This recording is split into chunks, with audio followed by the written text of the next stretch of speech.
Go, David Wise, Adrian, Hi, David. Caroline DeHay. Just looking at who we've got coming up on the screen. We've got Dale out of Wales. We've got Matt. Matt, I don't know where that looks nice weather where you are. Different than where we are. Liz, thank you for your message. And yeah, you managed to join us live, which you said you might not be able to. Linda Weatherby on the sofa. I much prefer you on the sofa. Thank you, darling. Linda, we probably shouldn't say that, shall we? No, we probably shouldn't. Who else? We've got Pat O'Connor, David Reed again. We've got Ginny, Lee. Thank you for your reply to my reply to whatever we were talking about before. We've got Pam. We've got Caroline. Hi, Caroline. We've got Roseanne. We've got Liz Martin. We've got Paul Brooker out in Chicago. Paul, good to see you again. We've got Alex. Great to see you, Alex. And who else we got? I can't see everybody, as we know. We got Phil Atkinson. I'm just going to let Phil in now.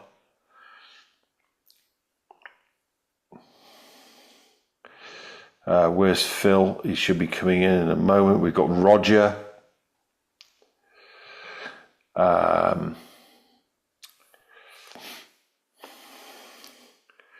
Can't see Phil yet. I did let him in.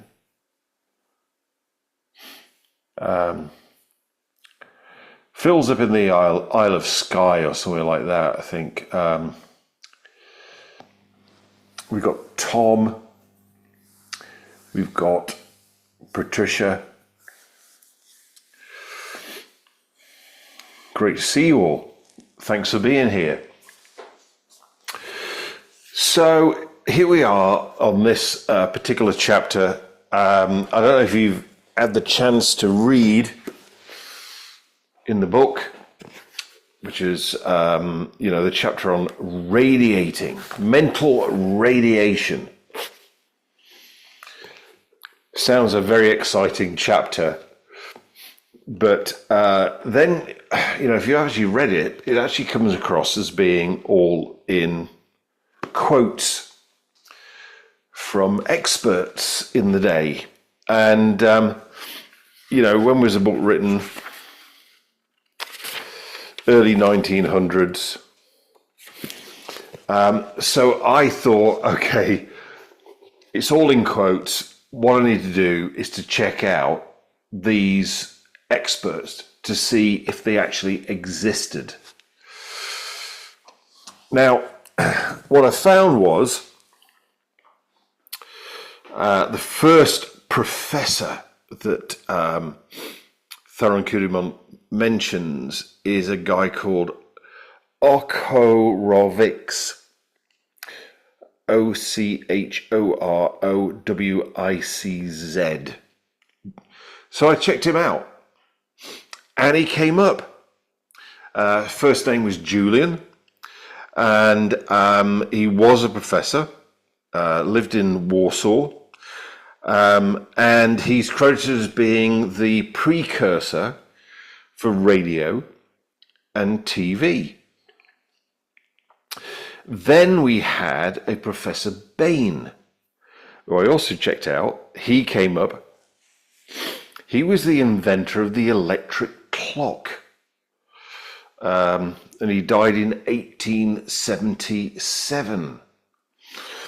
So then after I went through the other ones, I kind of drew a little bit of a blank.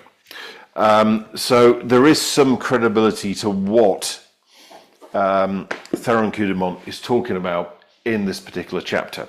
But what he's talking about particularly is that we, as human beings, are a receiver and a transmitter of electromagnetic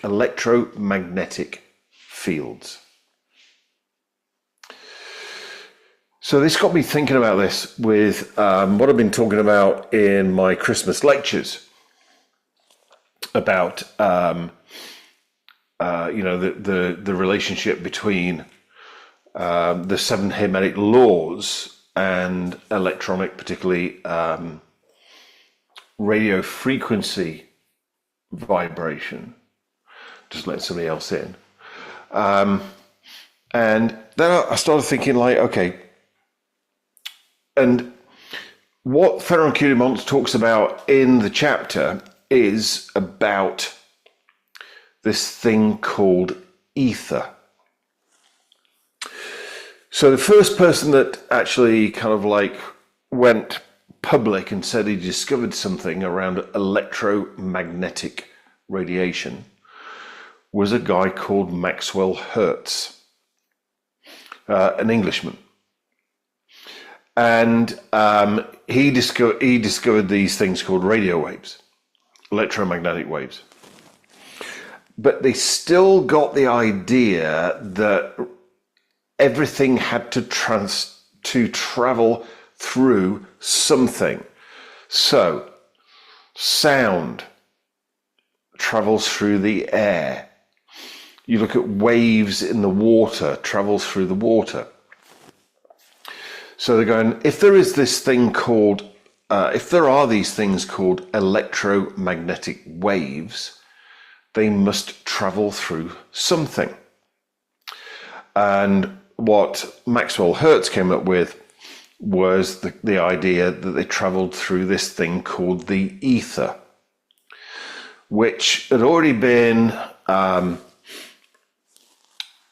named through esoterics, occult.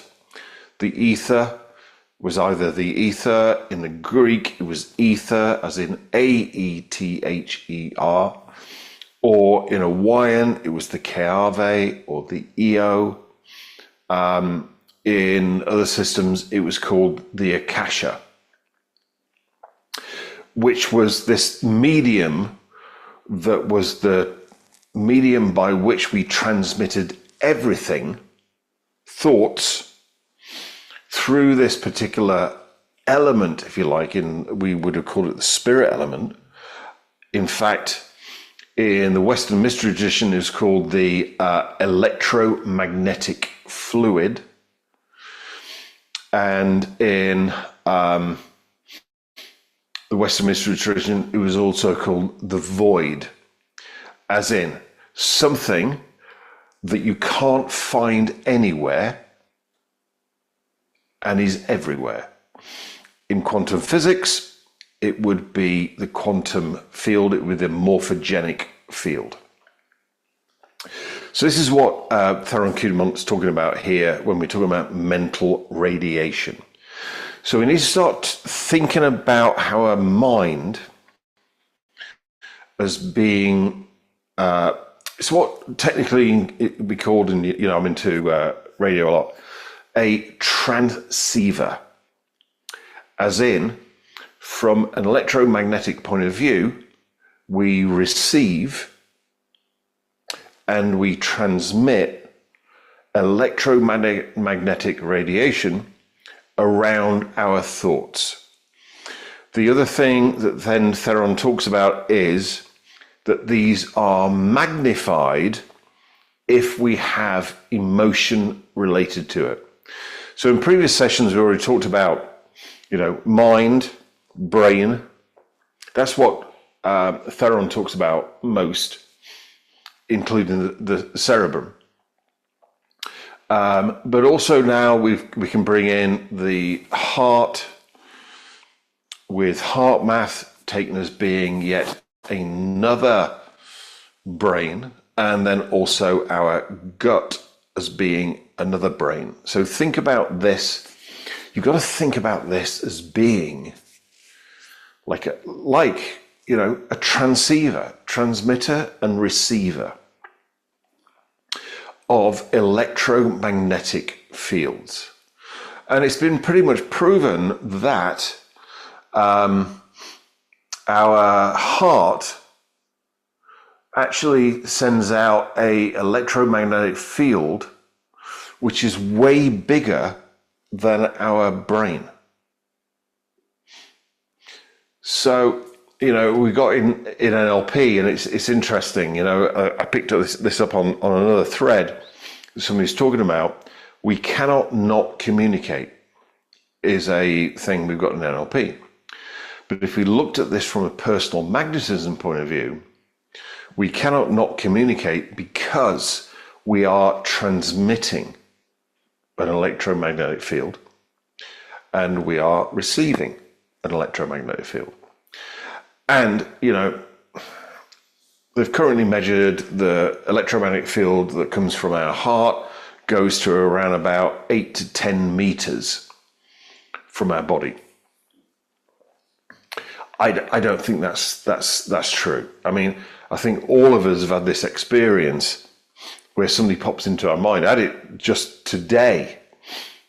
I texted somebody and they texted me back and they said, "Oh, I just thought of you," picked up my phone and there was your message. And they're, maybe 5,000-6,000 miles away. So this is really what Theron Q Dumont's talking about with personal magnetism and our electromagnetic field. It's radio. Then, if you read the chapter, he talks about certain frequencies. He's writing in the early 1900s when a billion was really a billion rather than an American billion. So let me just explain what that means. A million is 3 zeros.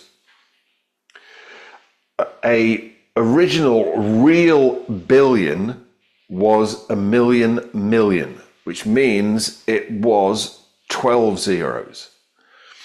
Then it got reduced by the Americans. So the American billion is 9 zeros. So if we were looking at it from a frequency point of view, when I first got into radio, it used to be cycles per second. So you would tune into a radio station on 200,000 cycles per second, 200 kilocycles. Then they changed the whole thing to talk about in kind of honor of Maxwell Hertz, so I talked about earlier. They changed it from cycles per second to hertz. So it would be 200 kilohertz, as in 200,000 hertz. And what Theron Q Dumont talks about in this chapter is the fact that we as human beings have these abilities to hear through our senses. Something from, like somebody with good hearing, something from 20 hertz to 20 kilohertz is what we can accept through our hearing. Then through our sight, we've got the visual range, which is actually not in the gigahertz, which would be thousands of megahertz. It would be terahertz. We have the ability to see light. But there's a whole range of frequencies below what we as human beings can see, as in infrared and those kind of things.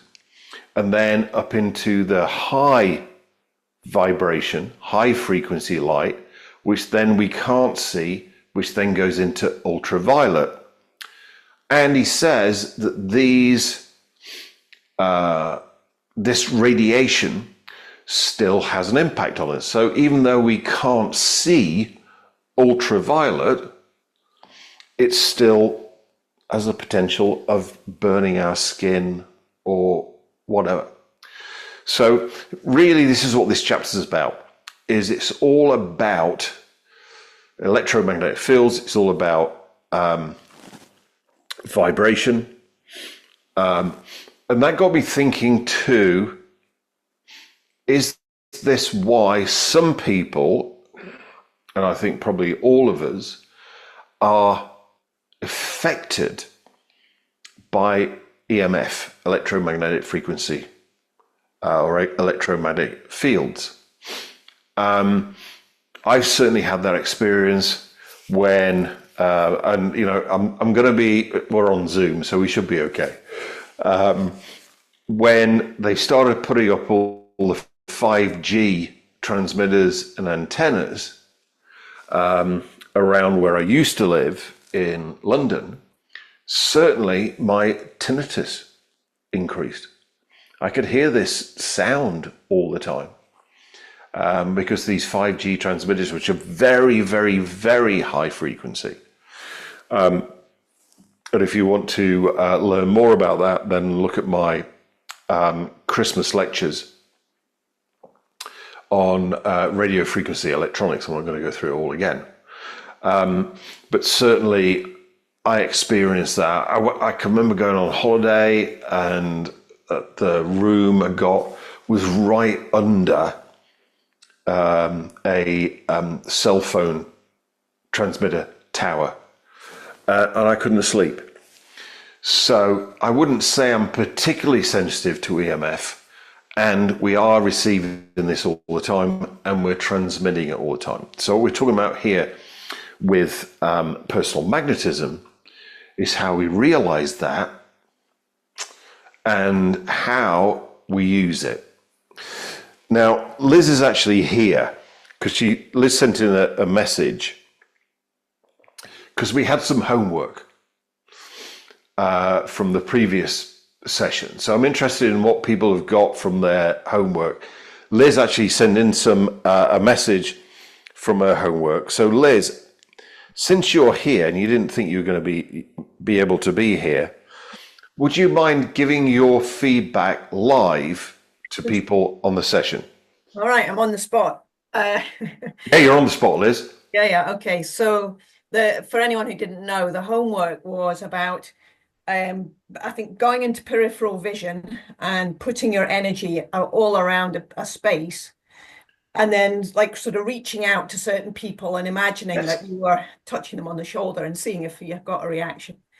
So I was at the airport a couple of days ago, and I did that. So, yeah, during the course of the time I was doing it, I mean, I did it on and off because I got distracted with different things. But yeah, sure. I did it on and off for, I don't know, maybe about 40, 45 minutes.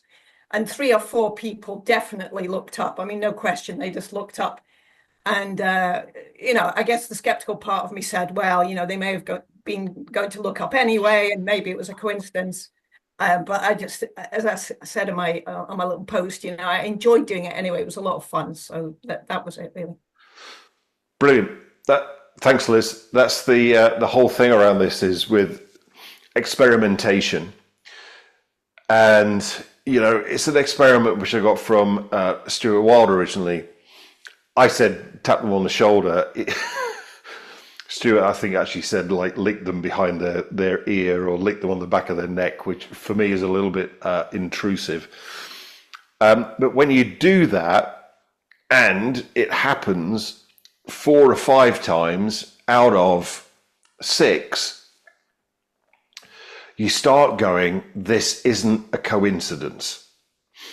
There's something going on here. So, Liz, fantastic that you played with it. And this is the thing.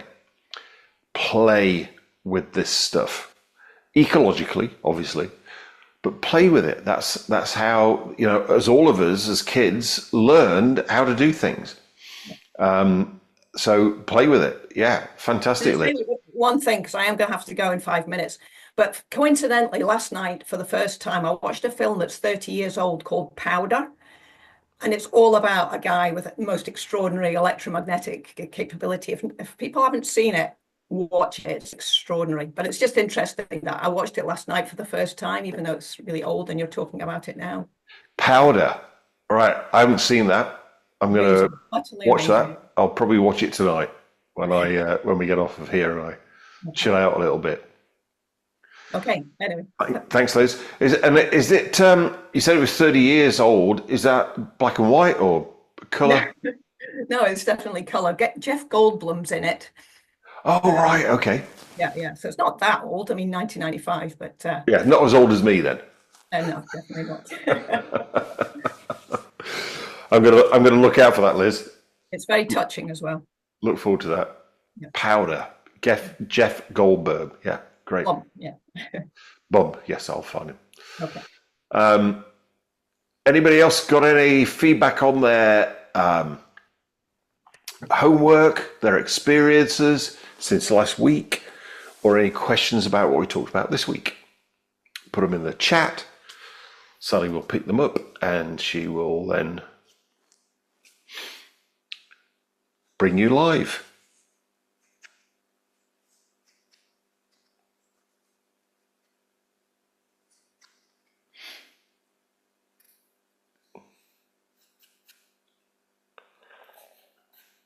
Sally, anybody?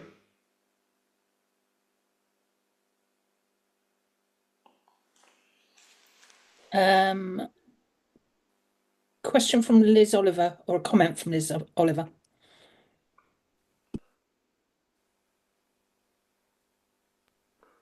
Yep. No, Liz has already been on. No, Oliver, not Martin.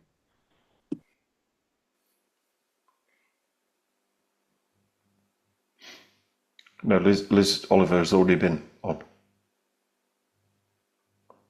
Yes, and this is Liz Martin. Okay, you did say that. You said. Okay. Hi, David. Liz Martin, hi. Yeah, I just wondered if, because I was focusing on somebody just walking on the beach on their own, so maybe that wasn't ideal. And she was talking into her mobile phone, which I didn't realise, and walking her dog, and she didn't even flicker. So I thought, maybe the mobile phone is not good. Or maybe, is there something about being in a crowded room? Yeah, possibly. It depends how much somebody is engrossed in their whatever they're doing. Most certainly. And my experience with experimenting and playing with this for more than 30 years is that you can still get somebody's attention in some way, shape, or form by transmitting your electromagnetic field or your personal magnetism.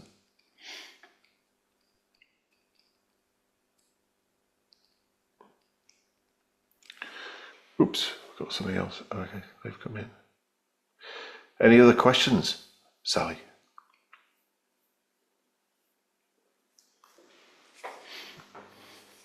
Question from Caroline Day. Yeah. Caroline, you're up. I am. Hello, David. I'm thinking boxing, and I had to look up the names of boxers. So if you have Tyson Fury psyching Lennox Lewis out, you know how they stand in front of each other before a match. What impact what's going on there? Because you're talking about it gets bigger the more emotion there is, and you're talking about the heart one extending out to maybe 8,000 miles. Even if they don't know anything about this, or maybe they do, what impact is it having when two boxers who potentially, whatever they're doing, hate each other, are standing nose to nose? Right. Well, a friend of mine, Steve McDermott, is a big fan of the boxer that originally was called Cassius Clay and then changed his name to Muhammad Ali. And there was this whole backstory that what he was doing was psyching out his opponent. So, as you say, they get together, they're in the weigh-in and, you know, whatever. And Cassius Clay, Muhammad Ali would go like, you're going down in the third. You're going down in the fifth. And lo and behold, that's when his opponent went down, was a knockout. One of the things, there's a couple of things to this, was he stopped doing that. And a friend of Steve, because Steve lives up in Leeds, Steve's a long-term friend of mine. I'm just going to get in contact with him again this week for a long time. Said that his friend was a fight promoter, boxing promoter, and they were going to do a big fight in Leeds Town Hall, and it was going to be with Muhammad Ali. And his friend who organised the whole thing is also involved in local charities, and said, look, to Muhammad Ali, whether you win or not, can I have your gloves to auction, to raffle for the local charity? And Muhammad Ali agreed. Muhammad Ali actually won.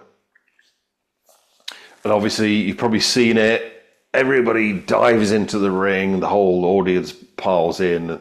And this guy's worried that Muhammad Ali might give the gloves to somebody else. So he fights through the crowd. And he said to Muhammad Ali, please remember, you know, you've donated your gloves to the charity, and you know they tape them on, so they cut the tape off, and Muhammad Ali handed him gloves. And as he handed the gloves to him, Muhammad Ali said to him, have a look what's in the right hand glove. So the guy looks in the right hand glove, and there's a piece of folded up paper. And in the piece of paper, it says, you're going down in the fourth. And that's the round that Muhammad Ali knocked out his opponent. So he wasn't so much psyching out. That's what he was accused of. Psyching out his opponent. He was psyching out himself.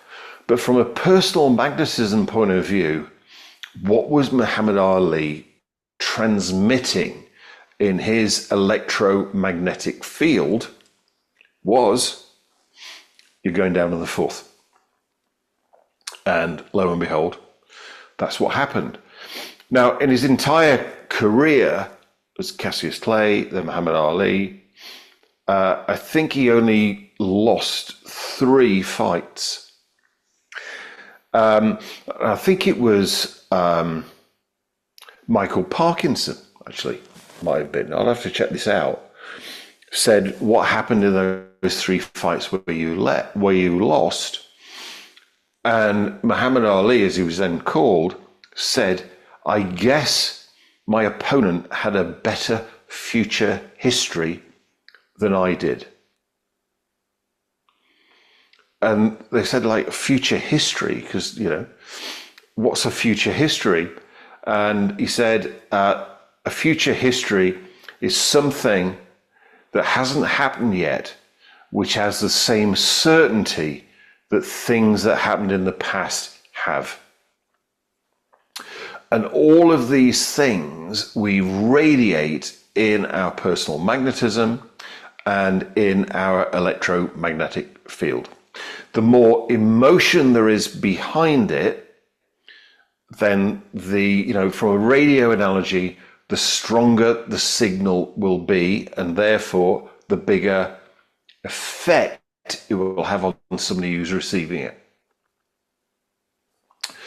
Caroline, does that answer your question? Yeah, because I always find it quite fierce when you get 2 huge, big, beefy men, and then there appears to be such anger there. I wondered if they were kind of trying to out-anger each other. Yeah, well, emotion creates a bigger electromagnetic field. Yeah. You know, when I was a kid, it wasn't so much boxing, it was wrestling. It was always wrestling that was on a Saturday, if in the 60s and the 70s. And it all came out that it was all a show, it was all a game. And I think we've still got the same thing with boxing today. There's a lot of money in it. And even the loser, I'll put that in quotes, makes a huge amount of money. So, you know. Thank you very much, David. Okay, thanks, Aaron. Thanks for your question. Paul Brucker has a question for you, David. Paul, out in Chicago. How are you, mate? All right. I'm still trying to perfect my Chicago accent. You know, D's and Dems and you all, yous.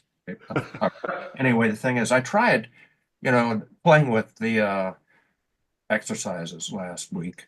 And I went to a small, you know, I went to a restaurant. There weren't too many people there. And I was, you know, very much sending, you know, my energy to tap on people's shoulder.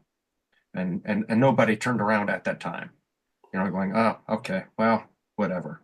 But before I got to the restaurant too, you know, we were, my wife and I were walking along the river, and some woman turned and faced me and said, and I didn't know what the context was. And she turned and she's looking right in my eyes and goes, "You really freaking me out." Yeah, I'm going, whoa. Apparently her boyfriend or husband was doing something goofy by the water, but she looked straight in my eyes, and it was like she was talking to me.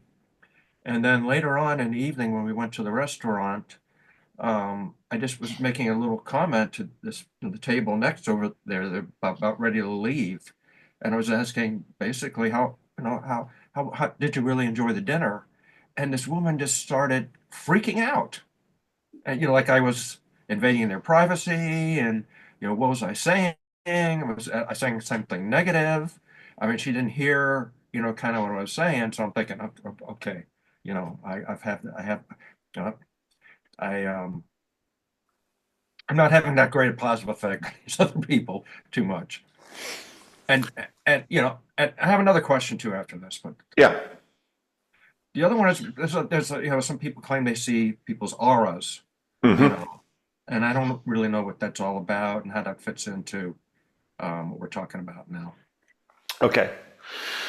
So, you know, what you were talking about there, just to be in response to what you said before, I always remember I went into this second-hand bookshop in London with Tad, and I found this book which was called Your Mesmeric Forces by a guy called Frank Randall. And it was £5, you know, so I thought, right, I'm going to buy this. Tad was furious because he'd been searching for this book for years and years and years. And then I managed to buy it for £5 in a bookshop in London. And your experience that you had with people turning around going like, "You're freaking me out," actually is the intro to Frank Randall's book, Your Mesmeric Forces, because he started having those kind of experiences, and particularly people looking into his eyes.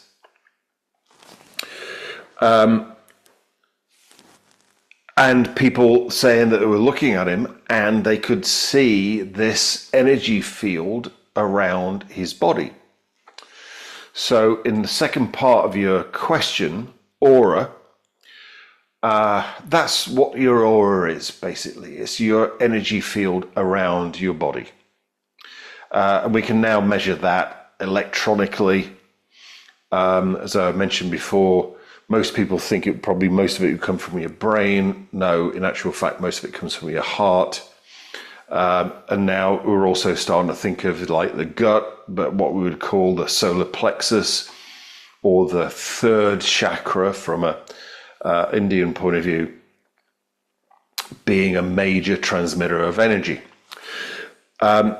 So then, how do you get to the point where you can see somebody else's energy field, somebody else's aura?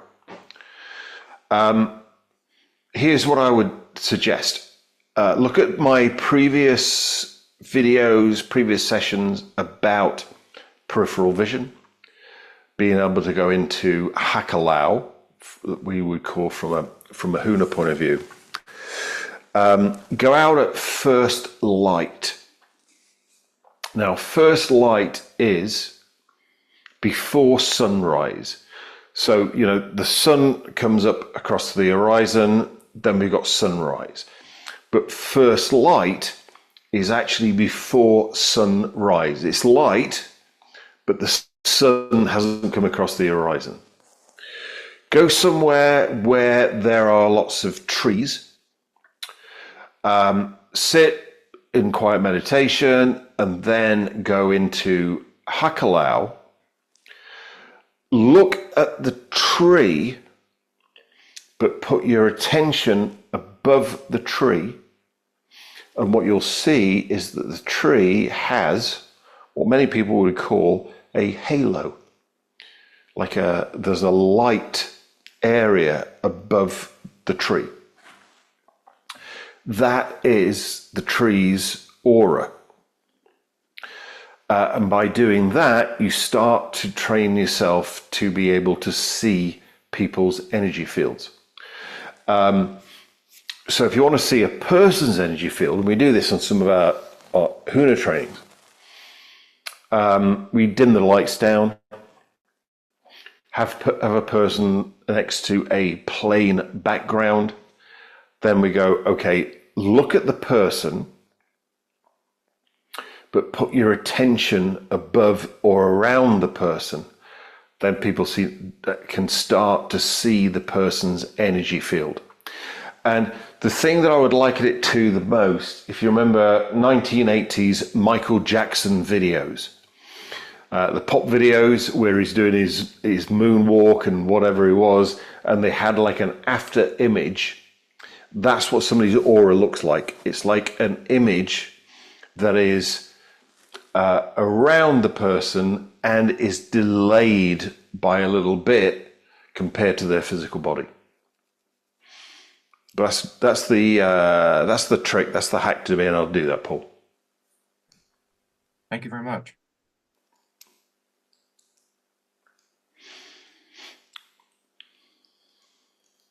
Sally, any other questions? Well, the only follow-up I'd have there too is Paul, yeah.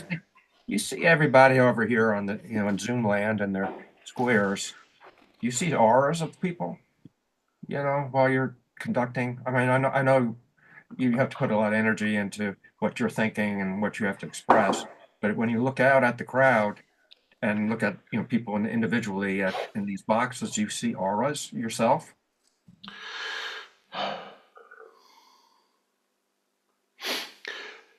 Yeah. There are three levels of this. Seeing auras would be originally called clairvoyance. Seeing things that weren't physically there. That would be seeing somebody's aura. Then there was clairaudience, which is hearing things. Hearing something that the person was saying inside, but they didn't actually physically say. Then you've got clairsentiousness, which is getting a feeling for how somebody else is feeling. So you've got those through, from an NLP point of view, VAK. We've got those sensors on all three levels. So, when I'm doing a one-on-one over Zoom, where I can just see the person, I can see their aura. now I've got like 30 people on the screen. I wouldn't, because they're so small, I wouldn't say that I can see their aura, but I do get a sense, clairsentiousness, of every single person that's on the screen, no matter where they are. Yeah.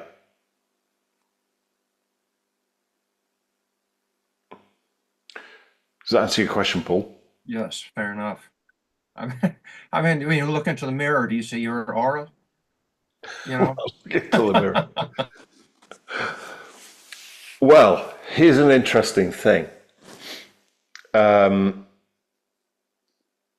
Is that a silver-backed mirror, which is what most of us are used to, reflects our conscious mind. A black mirror, which would either be, classically, it would have been something like made out of obsidian, which is black glass from lava, then polished. Very expensive these days if you want that. Or you can make one, you make a picture frame with glass in it, and you put matte black paper in the picture frame. That's called a magic mirror. And a magic mirror reflects your unconscious mind. So a traditional mirror reflects what you think you are. A magic mirror reflects who you are not aware of.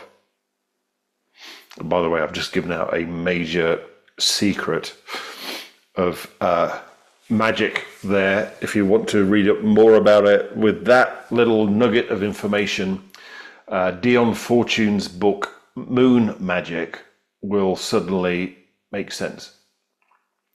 So will Alice Through the Looking Glass. If you've just got that little twist of information, which I've just given you. In answer to your question, when I look in the mirror, do I see my own aura? Not in a regular mirror, but in a magic mirror, then yeah.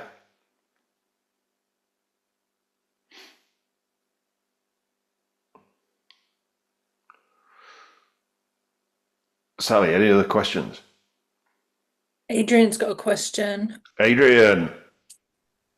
Hi, David. How you doing, mate? I'm good, thank you. I had this experience when I was training at one point, and I was in Hakalau, obviously. And I was so much in Hakalau that one of the students' faces sort of distorted.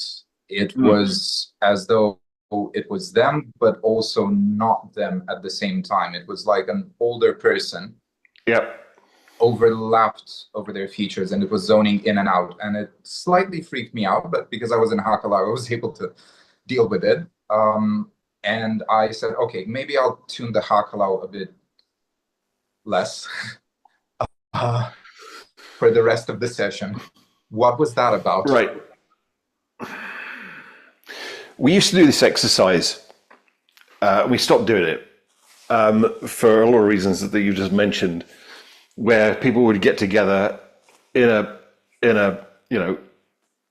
partner, and you'd look into each other's eyes, you go into Hakalau, and then you would basically just look at each other. You don't say anything, you don't do anything. You just look at each other.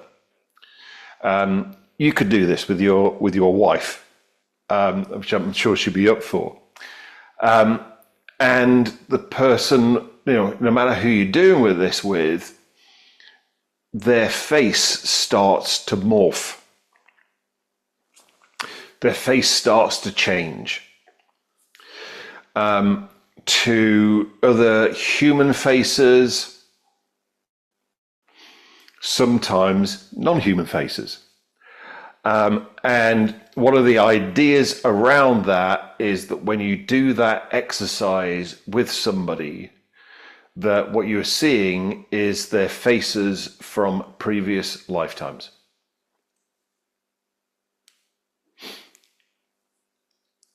Okay, makes sense. Thank you. Yeah, I've had that experience where somebody's eyes changed to almost like cat's eyes or lizard's eyes, you know, where you know the human eye has the pupil, which is round, and it suddenly went like, and it was a vertical slit that opened up like this, and I was like, fuck. And it, you know, freaked me out for a while, but you know, then you go like, okay, well, it's who the person was in a previous life, if you like that idea from Huna, which then means, you know, really what you're doing is you look into the eyes of their higher self. Nice. Yep. Okay, thank you very much. Pleasure, Adrian. Good to see you again. Good to see you as well. Okay, while we're on Hokalau, Lee has a question. Lee. No, it just seemed too perfect because Adrian asked about Hakalau, and I thought I'd jump in and follow up with the follow-up question I had for you. And what Adrian just talked about makes so much sense because I've experienced that. So thank you for that, Adrian. Mhm. With Hakalau, just from a client perspective, because I had talked about, you know, that video that you had that was from COVID and was amazing. Yeah. On stacking stuff, what do you find is the most effective way to train someone or to introduce Hakalau? Is it 10 times a day to practice? Like, what have you found in your experience has had people be able to integrate Hakalau more often in their day? Yeah. So, you know, in your question you put in the group and also asked before, and also relating to that video, which by the way is in, I put it into the YouTube channel, Real World NLP and Huna. It's in interviews with David Shepherd, which was an interview I did during COVID and lockdown, where obviously people were experiencing high levels of anxiety, you know, pretty much 24 hours a day. So in that, I went like, okay, let's just throw everything at it. So we went Hakalau, hard breathing, and havening, which is a sensory touch process. Out of all three, Hakalau is the one that I would go for.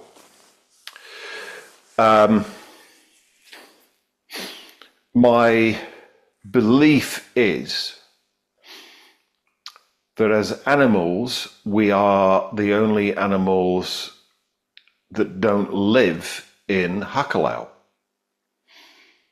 I believe that Hakalau, as we would call it from Huna, is our natural state, our natural way of being. And it's been trained, and I use that word deliberately, trained out of us. And it's been trained out of us, if I look for what I've got here.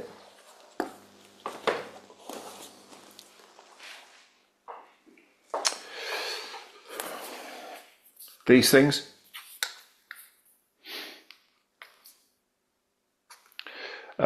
In that what we do when we use a tablet is we focus in on it. These things, our phones. I don't think it's a coincidence that Steve Jobs and Bill Gates said that their kids were not allowed a mobile phone or a tablet. I believe they knew what it would do. Now, am I saying don't use your phone, don't use a tablet? No, I'm not saying that at all. What I'm saying is learn how to use your phone and your tablet and your computer screen, like this one here that I'm using here, whilst still being in Hakalau. So I'm looking at you. I can see the screen over on my desk, which is in speaker view, which is the one that's recorded.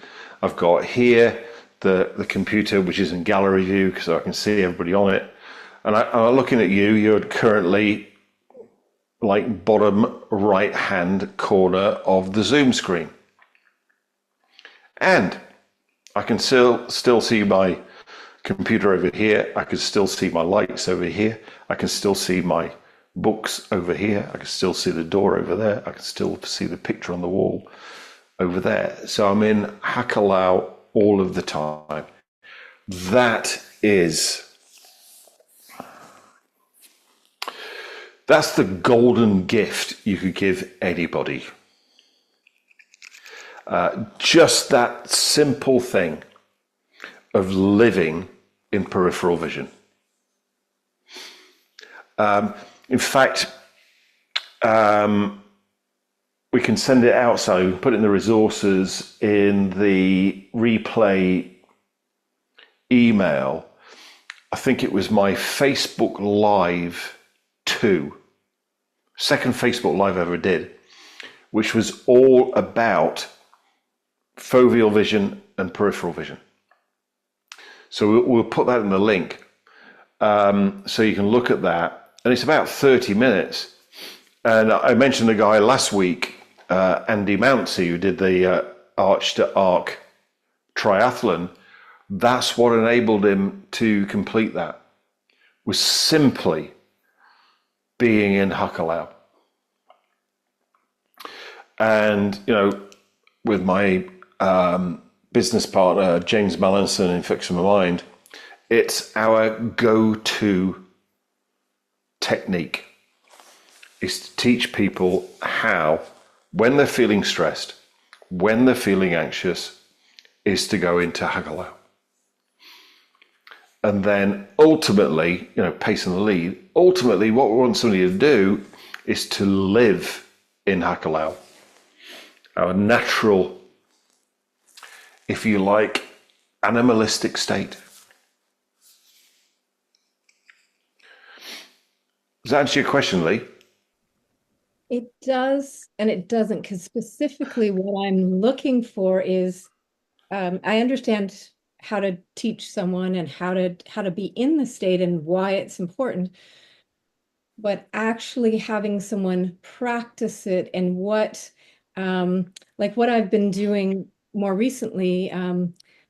Someone shared the Monroe Institute's expands meditation, and it's high vibrational music. And when I'm in that, I more naturally go into Hakalau. So I'm practicing Ha breathing in Hakalau, and that really helps me. I just automatically, it has me expand my vision. So I'm just, I tell people to connect to things they already do, like when they brush their teeth or drink water. But how do you get them to have that be a daily habit or practice it?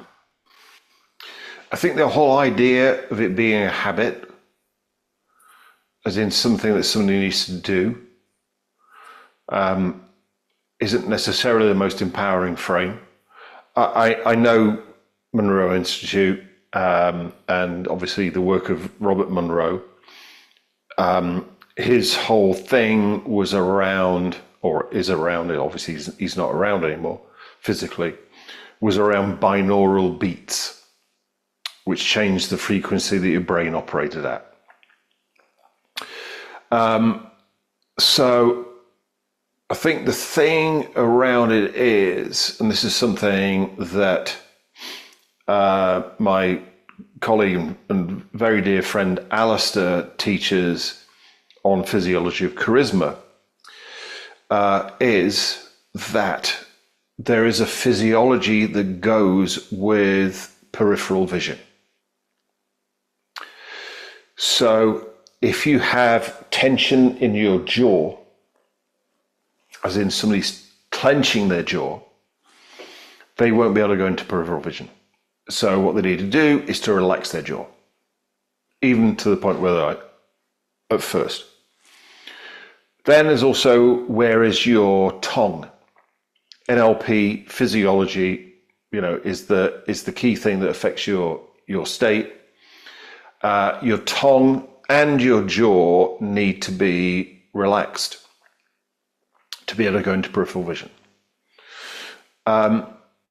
So what, I teach people this and I have them experience it. From an NLP point of view, what I then do is I anchor that state. And where do you anchor peripheral vision? In their peripheral vision. Out here. And then I basically say to them, look, if you are not feeling relaxed, you're not in peripheral vision. So stop and put yourself back into peripheral vision. And then using your words, what that becomes a habit. Oh, I'm feeling a bit stressed. Right, stop. And if you want to do the full-blown thing, stop, heart breathe, haven, peripheral vision. But the key thing out of all of them is the peripheral vision.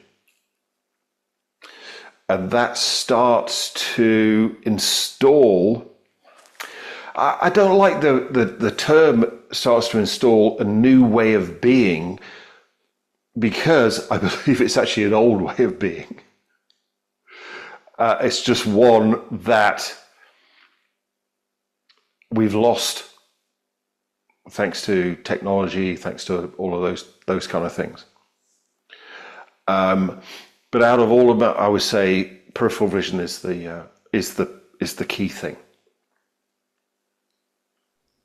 No, that's great. Thank you. And just to cycle back, when you started, when I mentioned the Monroe Institute and that expand, what were you going to say around that? The binaural, I'm going to say it wrong, binaural beats. Binaural beats.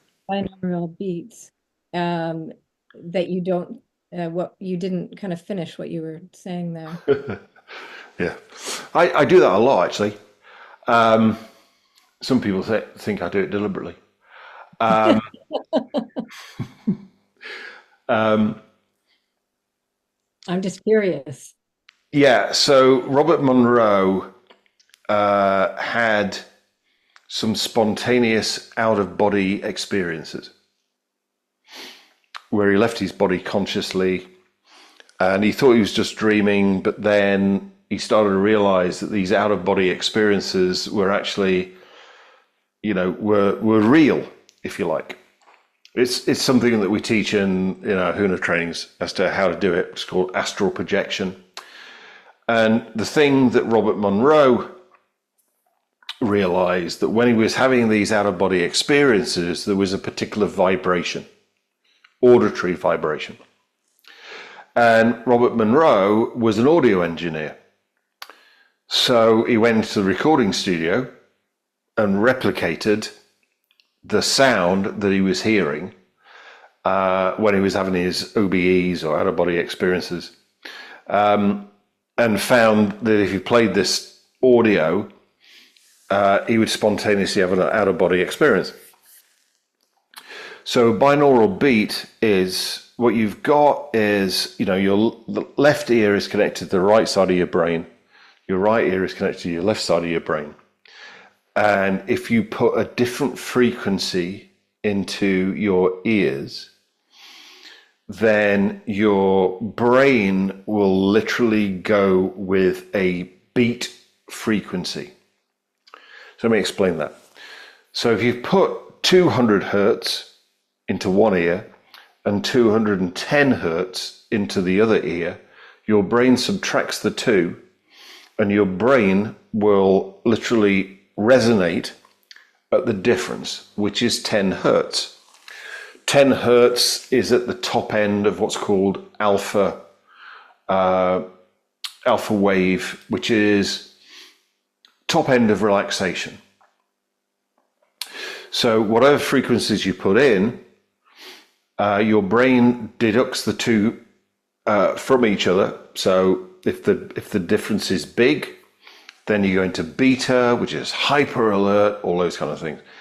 If the difference is low, maybe 5 or 6 hertz between the two, then your brain will go with that, and that would be called delta, which is more theta, which is deep relaxation. So that's how all these Monroe Institute tapes work. You can go onto your phone, whether it be an iPhone or whether it be an Android, and go for binaural beats. There are apps that you can get for free that actually do these binaural beats, which change. And I've experimented a lot with this kind of stuff, and it does work. A friend of mine did a lot of work with the Monroe Institute in the past,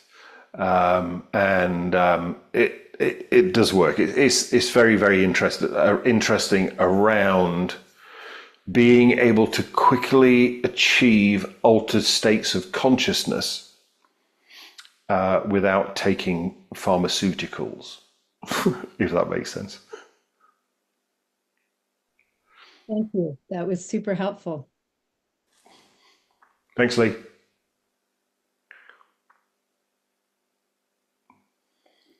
Okay, Alex has got a question for you, Dave. Alex, you're up. Oh God, I get so nervous when you say my name, or when Sally says, "Right, you're up now," and I go, "Oh my God, I'm up now." In that case, just go to peripheral vision, and everything will be fine. Yes, I live there quite often. Thanks for giving it some kind of identity. Hakalao, it's interesting. Now, what was my question? My question is if the gut has its own brain and the heart has its own brain, can the combination of the two brains create a master field? Can it create what field? Is that? I didn't quite hear that. Field. A master field. So, when the brains are in alignment, gut, heart, 3 in your head, then you'll be in a state which is started to be called a state of coherence, which is a high performance state. And yes, when they were all, if you think about it from my radio analogy, if you've got 3 brains in your head that are transmitting something different, your heart's transmitting something different, your gut's transmitting something different, you are interfering with yourself. When all of these gut, heart, head are in alignment, coherence, then all of those transmitters are transmitting on the same frequency and they're transmitting the same message. So yes, that will have will enable you to transmit a significantly bigger and more powerful field. And as you say that, I realised that I have experienced that once, and I had a massive download of something that I've wrote that's quite significant. So, right. I think that I've answered my own question really, but that's brilliant because and that I seriously believe that the gut microbiome is an indication of whether or not you can marry those things together. I think because I've been working on that for 2 or 3 years now. Right. And if I get my gut right, it makes me feel better about myself. So when I feel better about myself, I'm radiating a better state. Yes. So, yeah. So you get this sorted, then this gets sorted, then this gets sorted. Yeah. If this isn't sorted, your higher levels are not going to work effectively. Yeah. Yeah. No, I think you're right, Alex. Well done. Thank you very much. Okay, and one more question from Linda on the sofa. Linda.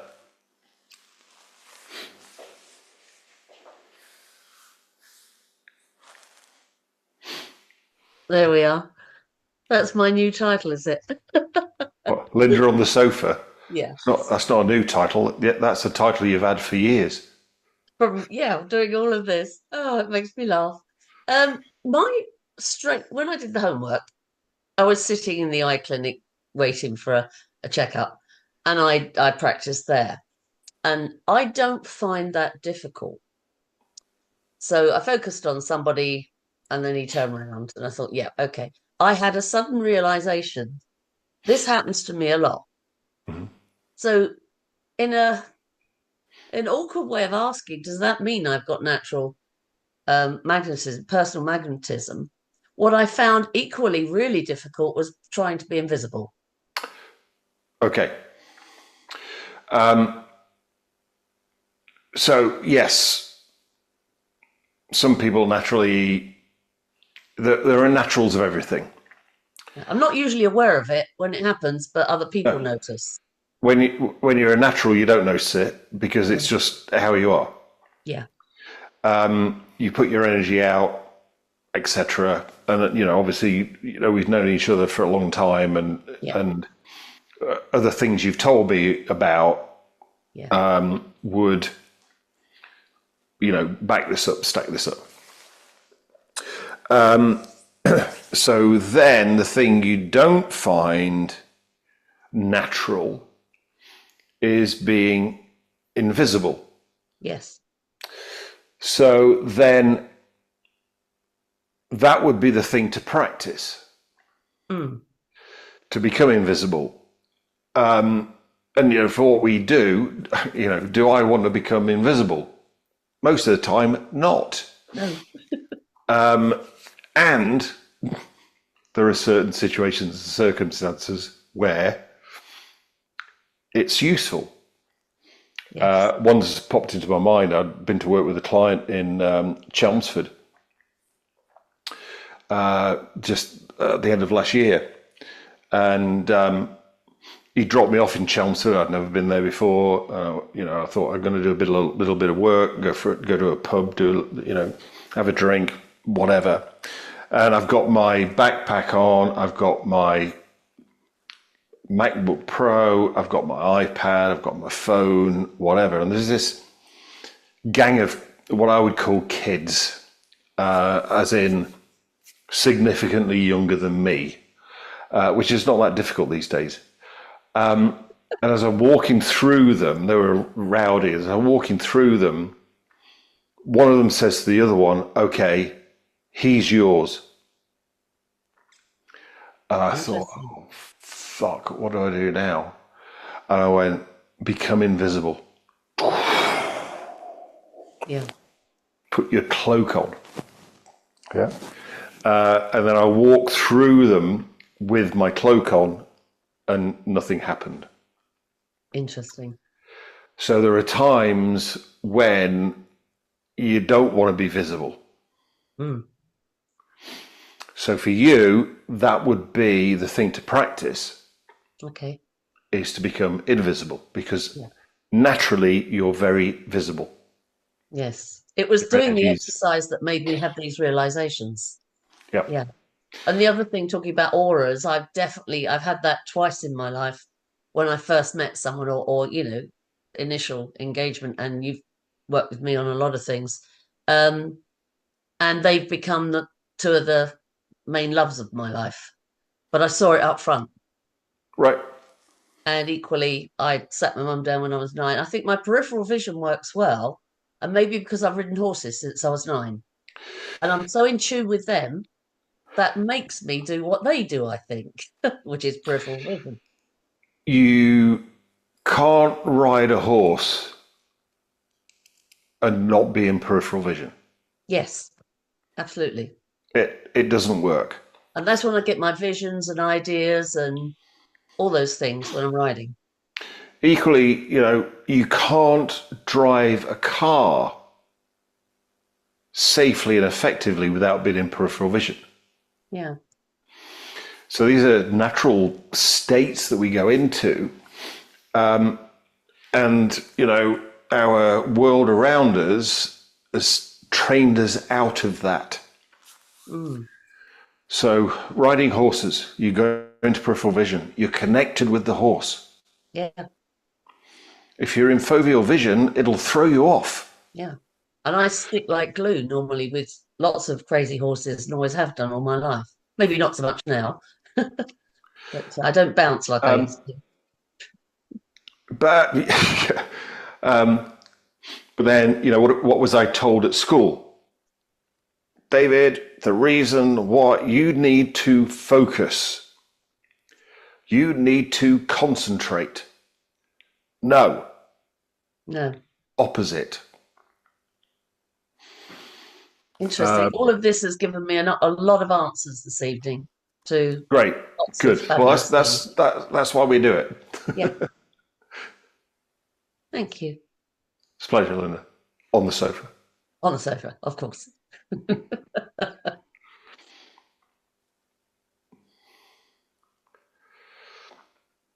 Sally, are we done?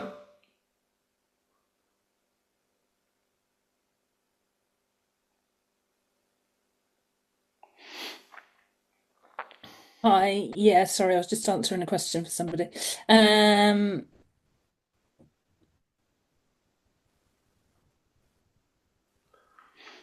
Norman's got a question for you. Who has? Norman. Norman. Huna Norman. Huna Norman. Norman! How you doing, bro?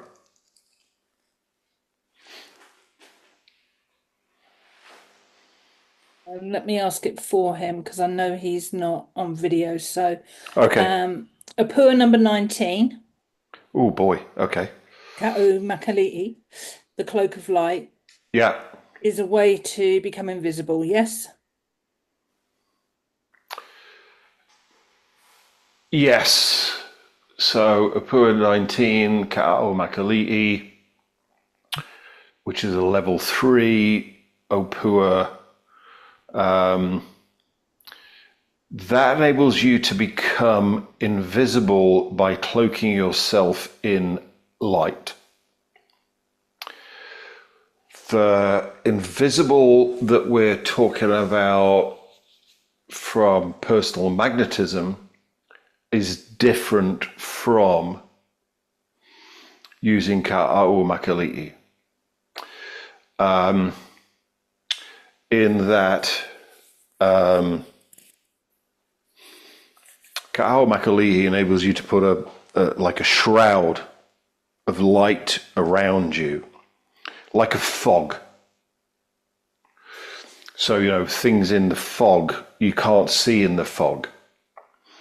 What we're talking about more here from a personal magnetism point of view is shutting down your energy and bringing it inside of you so that rather than hiding, you become invisible. Rather than hiding behind the fog, This is a great question, Norman. I'm having to think really hard about this. What we're talking about is shutting your energy field down. And this is something I got from Stuart Wilde, was that what attracts somebody's attention is your energy field. So your energy field attracts their attention. And obviously this is what we want to do from a personal magnetism point of view, to make ourselves visible. We put our energy field out, we walk into a room, and then people go like, what just came into the room? And they look towards us. If we were to shut our energy field down, which is what I talked about, then it's not that we become invisible, we don't attract attention. That's the difference that makes a difference. We don't attract attention. Because there's no energy field, people don't look towards us. And therefore, essentially, because people don't look at us, in their world, we become invisible. I used to experiment with this when I lived in London. On Christmas Eve, when I was doing all my Christmas shopping on Oxford Street, when Oxford Street was like really, really busy. It was like tens of thousands of people. And I go like, okay, I'm going to shut my energy field down. And people would be bumping into me, all that kind of stuff. Then I go like, okay, I'm going to put my energy field out, hakalau. And literally, it was like I'd walk down Oxford Street, and everybody, it was like the parting of the waves in the Bible, the Red Sea. I would be able to walk down this busy street, and everybody would move out of my way without me saying anything. Nobody would bump into me because I put my energy out. So, yes, Ka'au Makali'i, cloak of light, makes you invisible in a different way than what we're talking about here. Can you hear me? But great question, Norman. That's. Can you hear me, David? Can you hear me now? I can hear you now, Norman. Yes. Great. Thank you very much. I appreciate that. So with Ka'au Makali'i,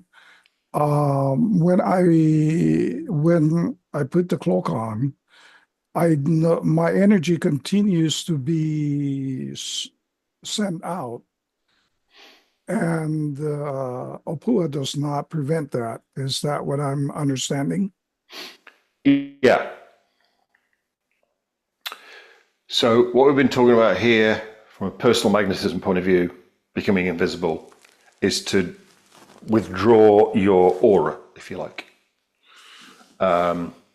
My way of thinking of it is, if I think about my skin, then I pull all of my energy to inside of my skin. Ka'au Makali'i does it in a different way, in that what you're doing is, and this is the picture I've got in my mind when I think about it. You disappear into a mist of light. But that energy is still being sensed by people around me. Is that, am I understanding that correctly? Yes. So when would we then use the personal, where we would withdraw our energy, as opposed to using the Opua? What situation would it be? A similar situation, or would it be where you could use a combination of both and completely withdraw, so the light there is there that people will see, but the energy will not be felt by the individuals around me? Yeah. So if somebody had that particular Opua, say, like, I think that's Huna level 3, if I remember rightly, Ka'ao Makali'i, if you were to do both of the things, and I'm thinking about when would you do this?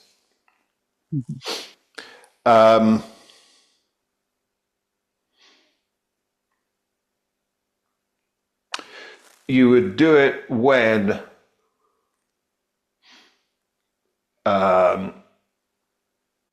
you were really in a situation where you felt physically unsafe. And there's a number of paradoxes here. So you would withdraw your energy, you would cloak yourself with Ka'ao Makali'i, and also be in peripheral vision to make you hyper aware. So there's a lot going on there. There's a number of times in my life where I've had that situation, where I wasn't physically safe. When I say I wasn't physically safe, like I was going to be physically attacked. And then I used all three to get out of that situation. The thing with Ka'ao Makali'i is it does put your energy out, even though it makes you invisible. And you've got that situation as in, moths are drawn to a flame. So, how do you, when needed, put the flame out? Get out of the situation and move on. Great. Thank you very much for the explanation. I like both. I'm going to practice both of them just to find out what it'll be like. Yeah, that's the thing. I mean, play with it and see, in non-threatening situations. And I love hotel lobbies, I love bars, I love airport lounges, whatever, to play with these things. And, when you're not in a situation where you've got to do it, but just see, like, okay, can I become invisible? Right. Can I become hyper visible? Can I get this person's attention that's right over the other side of the room without going over to them and doing it, that kind of thing? And it is, I say, play, which is my, one of my translations for NLP. Now let's play. Yeah. Sounds like fun. It is fun. Thank you. Yeah, thanks, Norman. Great to hear from you.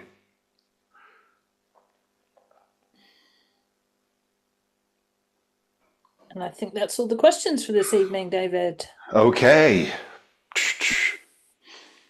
Thanks for joining us. I have no clue what we're going to do next week. Shall I have a look? Get my book.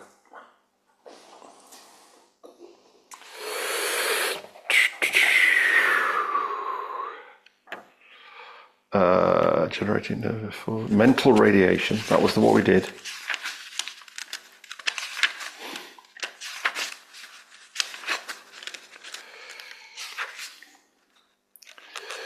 Okay, so next week we're going to talk about mental attitudes. Can't imagine we'll have much to talk about with that. That's English sarcasm, by the way, for people outside of the UK. Outside of the UK. Oh, I've got plenty of attitude, darling. Have you? I bet you have. I bet you have, Alex. Thank you very much for your session. It was really great.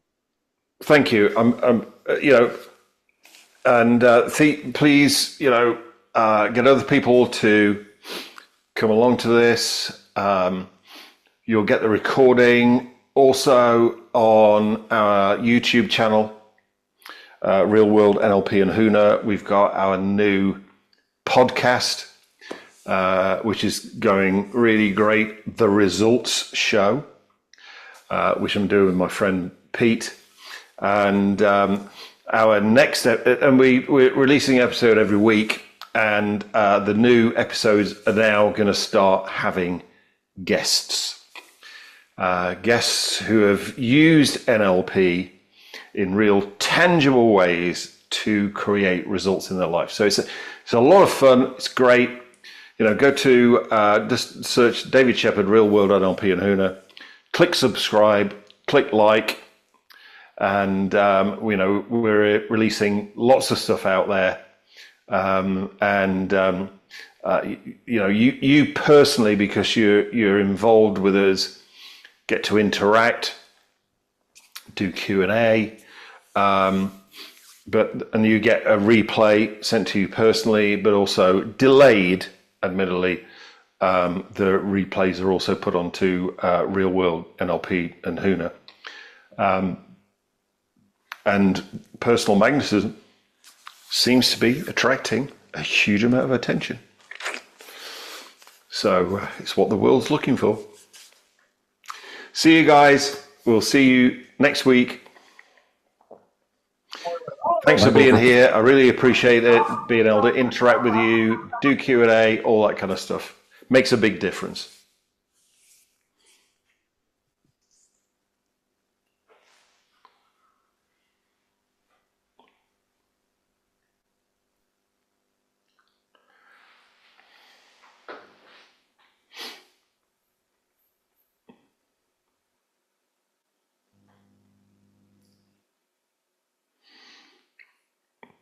Oh, little kitty. And look too little to me. It's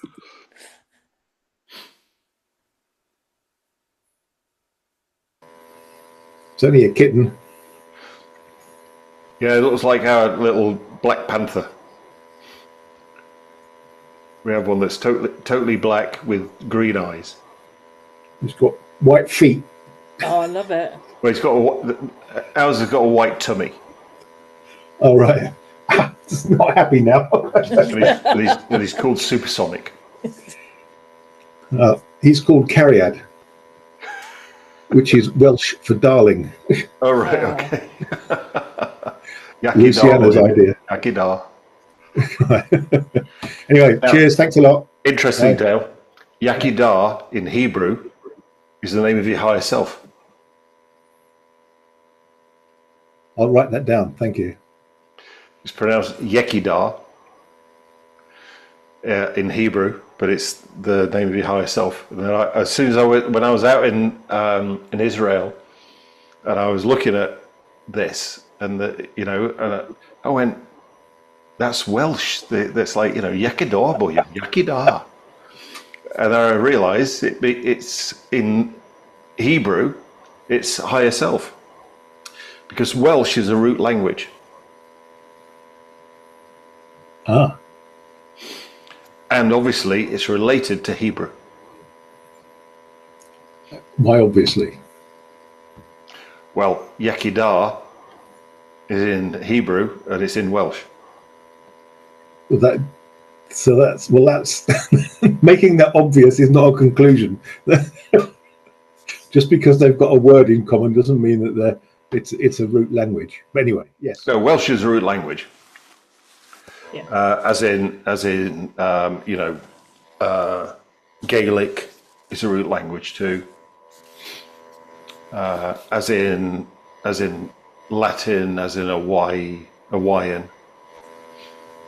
So the structure of the language is completely different than English and languages like that. So it's interesting that it's almost died out. It's a shame. I've got a English to Welsh dictionary. You'll have to learn it again, Dale, and make it popular. Well, I'm tempted to learn it because it's just interesting, and I'm living here now, so I thought maybe I should. Yeah, no, definitely learn it. Yeah. And then also go and listen to choirs that sing in Welsh. I have been listening to them, and I'm also planning to join one. So that's going to be a good route towards learning the language. There you go. Sounds good. Yeah, great. Okay, right. Well, I'll be on next week for this. Yep. Okay, I'll see you then. Thanks very much. I'll be there. Okay. See you guys. Better be. I better be. Yeah. It's kind of like it wouldn't be the same without you. No, it wouldn't.